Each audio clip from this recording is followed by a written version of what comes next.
Hey, welcome. Welcome to our show here tonight. Welcome to We'll Sing and We'll Shout with your host, Steve Hansen. And we have Sister Shira on here with us tonight. You want to say hi? Hi, everybody. Sorry, There we go. Sister Cheryl's a little dense tonight. Sister Cheryl, well, that's nothing new. But Yeah. so hey, we missed last night.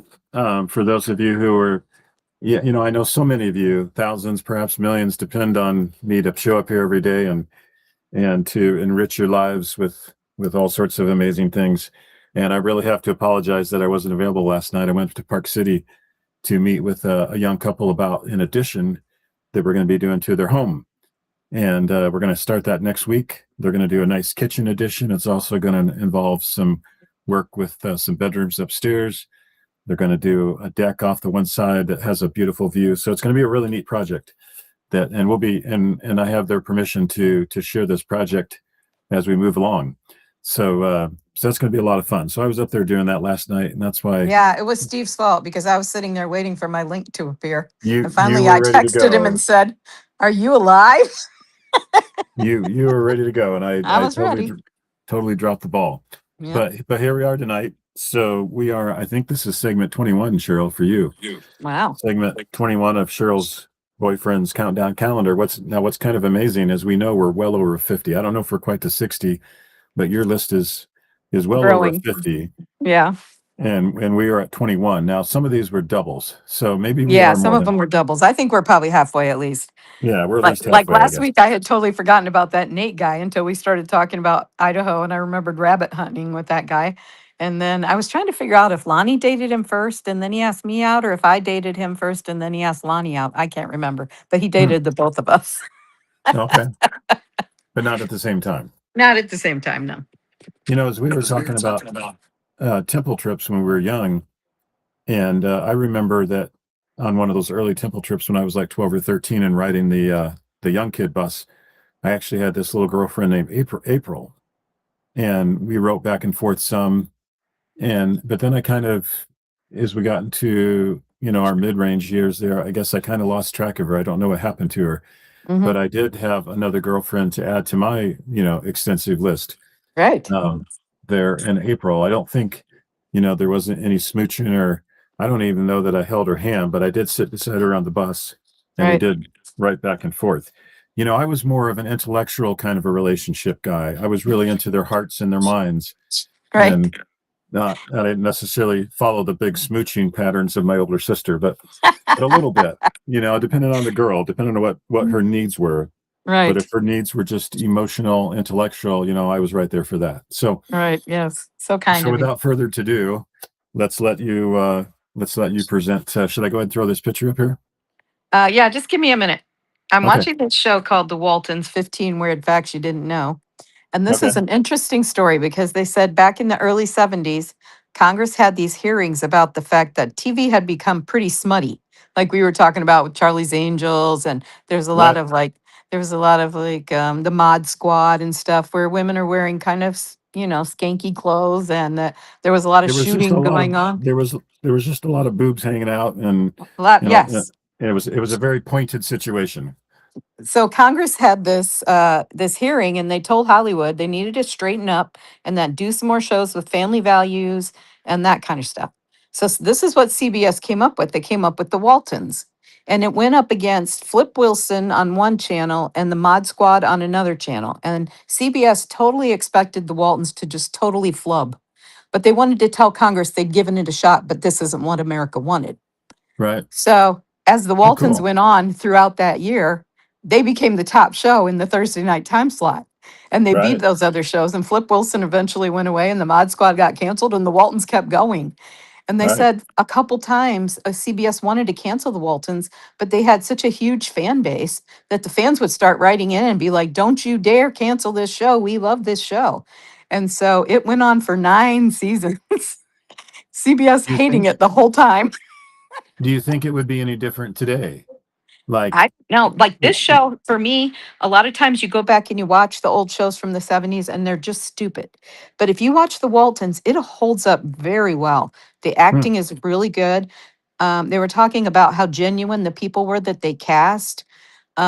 Like I guess Ralph Waite, who played the father, was actually a minister, and he had a his daughter died at age 9 from some like leukemia, and he was just a really really deep man, and that's why he could play the father with like so much credibility because he'd actually been that, and like he was actually a really really good man, and you could tell Will Gear, who played the grandpa, very genuine person.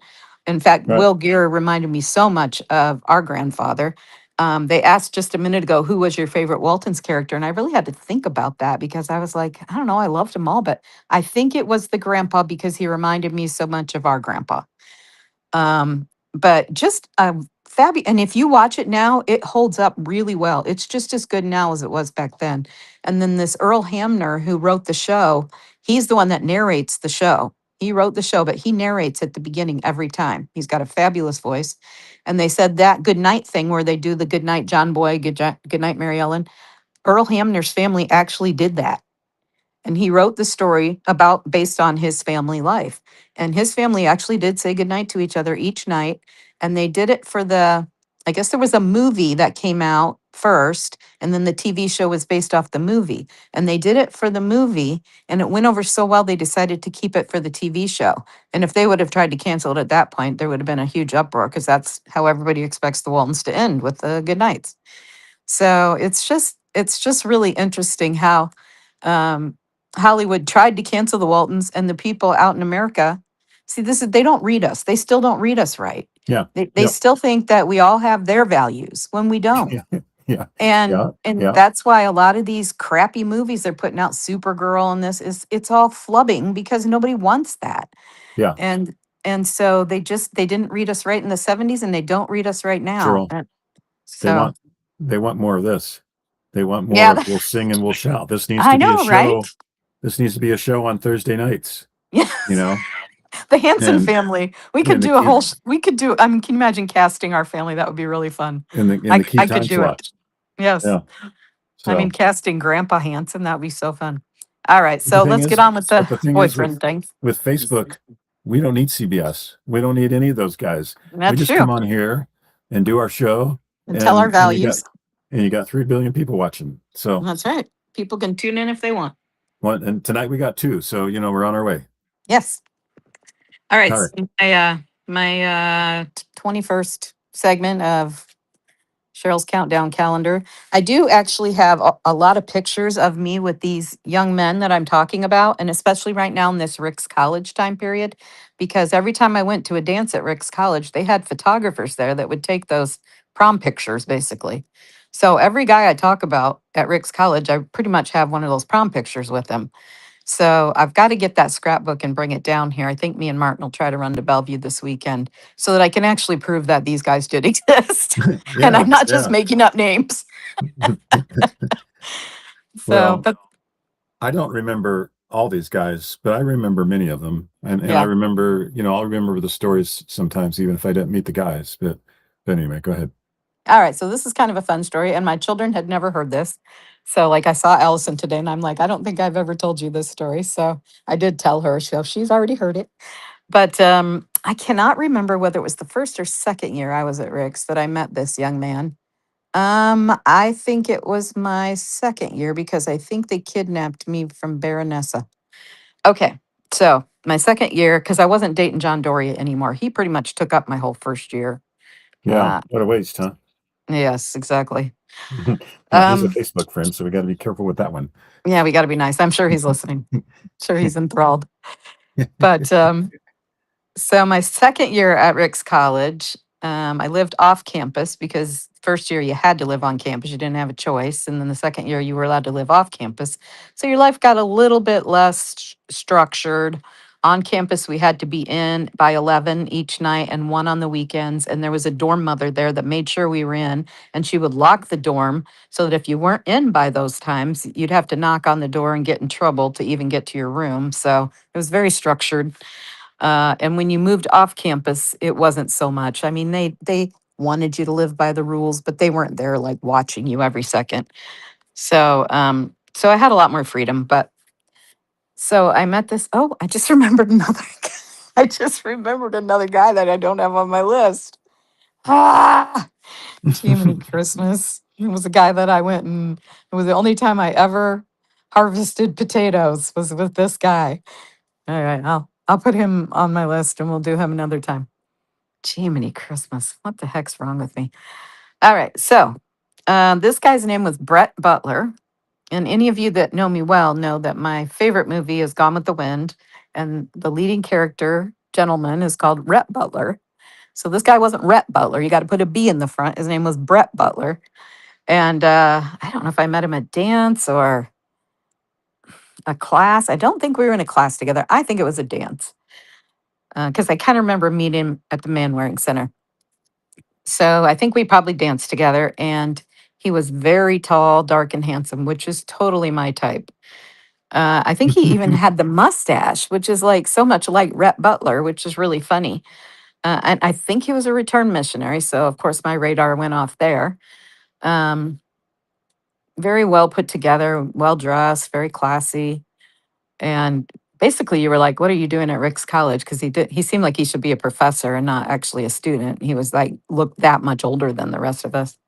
Wowzers. But I was really attracted to him. And so, and the fact that he was named Brett Butler, I was like, "You've got to be kidding. That really can't be your name." And he's like, "Oh, yeah, that's my name." I was like, "Holy cow."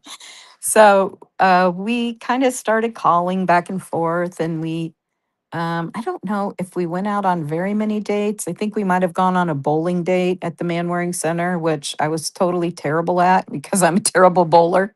I always have to use those child things on each side of the bowling lanes. Grandpa did not give me his bowling stuff, so uh, I used to go and watch Grandpa bowl at Jolly Yeah. Lanes. I'd sit Yeah. there and watch him, but I never really got any of that. He So. he used to take me bowling all the time and actually became a decent bowler. But then he really worked with Billy Joe, our cousin, and Billy Mhm. Joe was an excellent bowler. Yeah. So So I think we bowled one time, and then there was this dance coming up. There was dances at an LDS school. There's not a whole lot to do, so they have a lot of dances. They had a lot of formals. I think they had dances every Friday night, but like once a month they probably had a formal of some sort or other. So there was a formal coming up called Preference, where the girl got to ask the guy, which I'd never really had a problem asking guys out. Dad didn't approve. He thought I was ridiculous. He always thought the young man needed to ask the young lady, not the other way around. But if I saw a guy I wanted, I just went for it. So that's how I got Pat Waldock. I just that kind of presented myself. that's why your But roommates loved you so much. Yes. that's why my roommates love me because I stole their boyfriend. But so put up that picture of me when you get a minute. I'm gonna grab a cold one here. All right. Cold one. Is it a cold unamate, I hope? No, it's a cold Ginza. Ah, You I've can never heard imagine how that loaded before. you can imagine how loaded that baby is. Yes. All right. So put my picture up. All right. All right. So this is my picture when I was in the Cherry Festival, summer of 1981. I was in the competition, and I actually have a picture that pops up on my little screen here that Susan gave me of the 10 of us who went out for Cherry Queen that year, Mhm. and I got first runner up. I should have won, but that's a different story. I won't go into that right now. Yeah, let's not go down that road. No. So anyway, when I got my senior pictures done, I got my get up on and had a picture done. I was I was the first one who recommended that the court, which was first, second, and third runners up, and the queen, all have these dresses that were made with this white fabric with little cherries on it. So I recommended this, and then they did it for years after that. So each girl picked, I think we used the same fabric, but each girl got to pick her own pattern. And so I picked this pattern because it was a gunny sack dress. And Sister Nash actually sewed this dress for me. Hmm. So, I got a picture with this get up on with my first runner up get up on, and I actually did a lot that summer. It was funny when time came to when I thought about it. I was really glad that I was first runner up because I got to do a lot of the things that Karen would have done, but Karen couldn't do, so they'd ask me.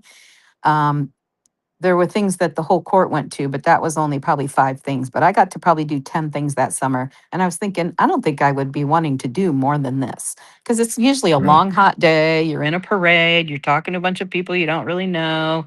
It's kind of awkward. And so, yeah, in the end, I was glad that I was first runner up and not queen because I didn't have to do so many of those festivals. And at the time, there were festivals all over Northern Ohio.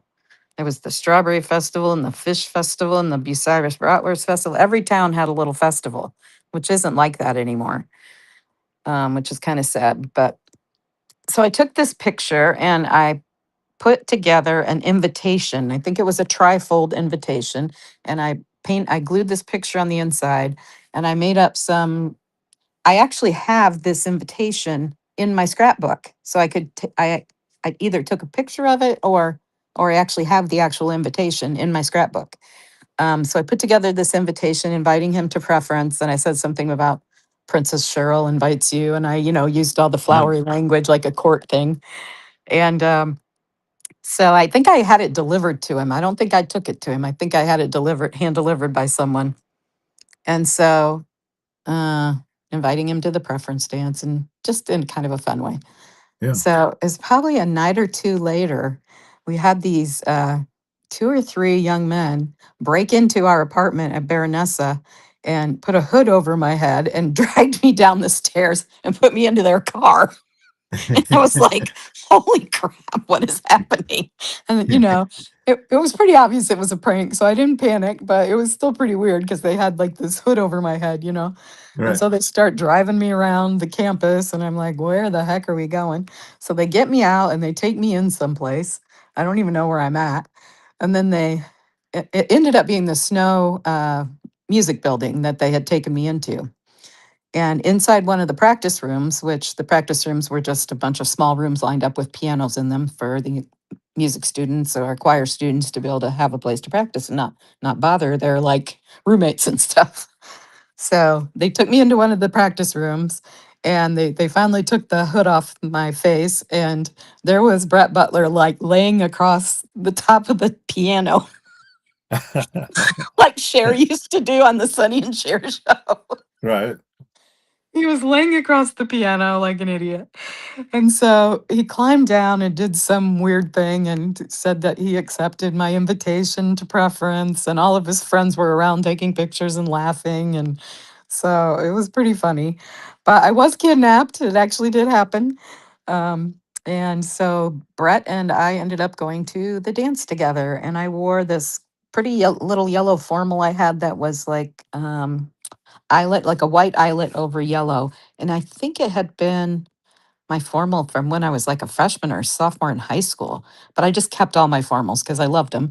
And at Rick's, there were so many dances that I got to basically use all my formals because, like I said, probably at least every 6 weeks, there was a formal.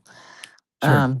That's why I have so many pictures of myself at these formals. One with Elder Barney, and then one with this Brett Butler, and one with Sean Colazzi, who ended up being the gay guy. And I wondered why I couldn't get him interested in me. And then I found out years later he was gay. So I felt so Right. much better. No wonder he didn't like me. I could not figure out why he didn't like me. Oh, too funny. Um, So, so this Brett guy seemed like a pretty cool guy. So what happened there? I don't know. I don't know if we just if it was just more of a friendship thing, if there wasn't really like a chemistry there, or if one of us broke up with the other one. I don't remember that. I don't remember being heartbroken over him. So I'm thinking it was probably just we went to the dance together and had a good time, and I'm not sure we ever dated after that. It just kind of dissolved. Right. But I liked him. He was very cool and very handsome. And of course, I had to set my once I saw him and how cute he was, and his name was Brett Butler. Yeah, I'm like, I need to go out with this guy. And he was a gentleman. He was a very, very sweet man. So yeah, Yeah. probably would have been a good choice for me to try a little harder with that one. And I don't remember why I didn't. Yeah. But so that's the story of the night Cheryl got kidnapped. The night the princess got kidnapped. Excellent. Well, that's a fun one. I don't know that I do remember that story. I probably had heard it one time, but I'd forgotten it. So, Yeah. but I think it was the fall after you left to go home to Ohio because Matt was sick. I think it was that fall because by the next spring, I had moved across the hall in Baronessa to a completely different apartment. Um, Oh, so did you date John Doria your first year out there, and that whole business of him dropping me off at Pocatello and whatnot, that was towards the end of your relationship with him. yes, Was that that was at kind of the thing? end. It was the beginning of my second year, but it was the end of me and John. We just both decided it just wasn't right for us. So, and he Right, started dating Angie, and that's who he ended up marrying. So, right. Okay. Oh, yeah, interesting. yep, Well, good stuff. yeah, So I was telling you earlier, Dale, I'll just share this on my Facebook Live here, but that talking about the Crittenens and the Bledsoes in my recent Facebook Live about what helped me get down the path towards marriage and family and everything was being around these amazing LDS families in Idaho and then in Southern California. mm-hmm, Um, I reached out, I did some searching on Facebook, and I've done this in years past and never really seemed to find what I was looking for. But recently I found the Crittenens, and I yeah, also found the Bledsoes. that's awesome. And I've reached out to them through some messages, and I've made some connections. I haven't really had any conversations yet, but Laura Lee, Sister Crittenden, I think she's probably 83 or something. Mm-hmm, Um, her Gerald had passed away like 5 years ago, but she's still alive up there. I mm-hmm. want to get up there to Idaho and see her, Oh, and definitely. but I need to check in with her kids and just see how she's doing. See whether that trip would even, be Right. worthwhile and Yeah. make sense. But I'd love to get up there and see her, and then also connect with the Bledsoes here. Wait till you And show Sister Crittenden your family. She's going to be so proud of you. yeah, she's gonna, she was the one who said, Steve, I just don't Just think you're don't gonna think make you're it. going to make it. You're just not Yep. gonna make it if you go down to that wicked, Southern Southern California place. California. Yep. And so I'll just let her know, it was pretty wicked down there. And Hmm. yeah, I'm probably not the person I would have been if I stayed in Idaho, but I'm making it. I'm hanging in Yep. there. So, Yep. but it would be fun. It'd be fun to go visit with her. Heidi and I did go see them like 15 years ago. So it's not like I haven't seen her for, 40 years or something. Right. But it's been a while. It's been a while. So it'd be good to get back up there and catch up with her before she moves on. So Hmm. Yeah, that's really neat. I remember what a neat family they were and how relieved I was that you had a good place to stay. yeah, 'Cause, yeah. as a sister, I didn't really know when we moved out there. When you and I moved out there together, we didn't have a plan. No, well, our And plan was to just wing it. That was our plan. and Kevin Lotsbay was there being a whole total pain in the butt. I, And so he was totally winging us one way and another. And well, so the, easy there. Well, the so the what was fact that funny is you when got we, together with the Crittendens was just such a relief to me that you had a safe family to oh, stay with. we walked in there to Madison High School, and you're kind of like, hey, my brother needs to go to school, and I'm kind Right. of like, well, where are his parents? And they're like, well, they're not here. I'm well, like, well, I'm his parent. well, where does he live? Well, we don't know. He doesn't have a house. He's we, homeless. he doesn't have any parents. He doesn't. We don't know where he lives. Yeah, we we don't know But he'd what he's like to doing. audition for the football team. But he wants to play football, Right. and if you can throw him in a class, that'd probably be a good thing too. Right. Yeah. And We were and flying by the so seat of our pants for sure. and Gerald was around the office that morning, and he heard this, Yeah. and then after football, that's when he started talking to me. He's like, hey, do you have a place to live? And Yeah. whatever. So yeah, that was back in the days when we just kind of lived like that, Yeah. We and were we and were that kind of crazy for the last 5 years of when mom and you dad know were divorced, all the way from when I was a freshman in high school. I didn't tell you this yesterday because you were talking about how your grades had really suffered.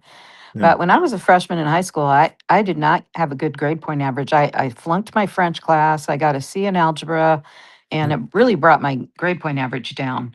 And I'd always been a good student. And then gradually, my sophomore year, my junior year, my senior year got better and better. And by my senior year, I had straight A's. But the crap my freshman year had pulled my grade point average down so much that I didn't end up, I wasn't in the National Honor Society, which I should have been, and I didn't. people didn't look at me as like a smart person, which really irritates me when I think about it. But my freshman year was when we lived in town there, and mom and dad were just things were not good, and Right. our family was falling apart at that point in time. And the McKees had just left, which devastated me because Steve McKee was kind of my fallback parent when mom and dad weren't doing so good. Right. And then all of a sudden he was gone, and so that left a huge hole in my life. I just felt really lost that year, and my grades really showed it. I suffered on my grades suffered just like yours did, and it Yeah. really did affect my like college trying to be able to get into college. I couldn't have got into BYU out of high school. I couldn't have, they wouldn't have accepted my grade point average. I Right. was able to get into Rick's fairly easily, and then once I graduated from Rick's, I was able to transfer to BYU. Because I did great at Rick's. I had ended up with like a 3.5 from there. Right. But yeah, the parents divorcing really, it really throws a wrench into things. I don't think people even consider it when they go Well, about I that. saw But something recently that it is easier on a teenager. I don't know exactly what the expression was, but let's just use this. It was easier on a teenager for a parent to die than to go through than to lose, your parents through divorce or whatever. right. Because to die, you lose them in a different way, but when they divorce you, you feel rejected or whatever. Yeah, it's like you've And lost both of them. you do feel, one of the things I noticed is it felt like we lost our parents and gained a couple people who were trying to be our friends, Yeah. because everybody, they no longer have any moral authority. They just become your buddies, and Yeah. So all of a sudden your parents are gone. they're trying to win your friendship, Right. and because they want you to kind of take sides with them. And so anyway, Well, it's you know just what? part of it. When I end up divorcing Scott, I just let him have custody. He wanted custody, so I gave him custody. I wasn't gonna fight him. I didn't fight him on anything. I didn't fight him on amount of money or anything. I just wanted my freedom from him, but I wanted my kids to still be living a normal life, and I didn't want them to think their parents hated each other. Right. So I tried to keep it as low key as possible, and I just moved in around the corner from Scott, and I could see his back door from my front door. So when my kids, like Joey and Annie, would always come to my house after school, spend time, I'd usually feed them dinner, and then they'd go over to Scott's to sleep. And a lot of times Annie would stay with me, but I could look out my door and watch Joey walking around the corner and watch him go in Scott's back door. So I knew he was safe. So I did my very best to make that situation so much better for my kids than it had been for you and I. Yeah. Yep. But yeah, and after having that experience of just going out to Rexburg and kind of winging it, when it was time to go down to Huntington Beach, I just had this perfect faith that That things everything would would work work out, out. Yeah. that I would find a situation, and because having had already been through it once, I was like, this is going to work. Like, Heavenly Father will take care of me, and this will work out. And it worked out in the most amazing way. And that has to be So how you feel when you go on a mission too. I mean, you're just so going somewhere you have no clue. I mean, you went to a totally different country and you yeah, just, but there the church has a structure, and you have a mission yeah, president. I mean, right. it's a little different. It's a little different. Yeah. So They're prepared to receive you. Whereas when yeah, you there's went to, somebody going to be there at the airport. You're not just left now 100 years ago when they went on missions. That is exactly how it was. yeah, You they just just went went out out. there and got things figured out. So I was thinking about Wolford anyway, Woodruff and those guys that did their missions over in England and how much of that they brought back with them. And I think that's why the Salt Lake Temple looks so much like a British structure, because I think those huh, guys brought that back with them from when they were in Great Britain and be like, look how beautiful these buildings are. We need this in Salt Lake City. And I think that's why the Salt Lake Temple looks so much like a cathedral over in England, which is pretty cool, actually. But it would be interesting to study the history of what really all inspired that. But yeah, well, we're anyway. almost to 30 minutes, so I guess we can let them go. So tomorrow night, I believe Daryl and I are going to be back on. We're going to be talking about metabolism and insulin resistance and other great things like that. I So like Daryl. Hey, a friend of yeah, mine today, she's very into health stuff, and she just sent me something that was talking about one of the main problems with like 10 or maybe even 20 different health issues that we have in the US is metabolic process. They Yeah. said like cancer, diabetes, overweight, all this kind of stuff happens when the metabolic process is screwed up. And I was thinking that's exactly what Steve's company is trying to fix. Yep. And it surprised me. I was like, you know what, Jan, my brother's doing something about this. He's trying to help the situation. So I kind of told her about the Yeah. company and stuff. And yeah, I was happy to Well, have that information to share. I have my Unicity hat on here tonight, but I should point out that this is not actually Steve's company. But um, Steve is Well, you have your own feeling little portion of it. very blessed to be a part of it and to experience it and to share it. But it is very much about metabolic health, about understanding and resolving the issue of insulin resistance. And as you do that, it is amazing how many things can dramatically improve in your life. So you are exactly right in what you said there. That's what it's all about. You You improve know that what? metabolic health. Martin's sugar numbers have been going down dramatically recently. He's been getting a call from a pharmacist every 2 weeks. Uh-huh. And she was amazed to hear how much better his numbers are than they were like 6, 7 weeks ago, 8 weeks ago. She's been calling him every 2 weeks for probably 2 months now. And she's just amazed how much better his numbers are doing. And about 2 weeks ago, I was trying to figure out a way to help him. And I looked up this thing called Ceylon cinnamon gummies. Well, these are gummies. I knew if I knew if I bought gummies, Martin would actually eat them because he's such a child. So I got this Ceylon cinnamon for him, and I think this has really been helping. But I think your products are also helping. So Right. it's exciting Well, for him. I'd love to see him be able to get off some of these meds. yeah, So I have anyway, not, well, I feel like I'm really still halfway on my journey. I've come so far from where I was a year ago. I mean, it's just a world of difference, but I haven't gotten to where I want to be yet. yep. And, but I still feel like my health continues to improve. Like my health has improved dramatically over the last 6 months, even though I haven't seen additional progress on the scale. Um, I am I am like 40% stronger than I was 6 months ago. I mean, it's been amazing to me the strength that I put on.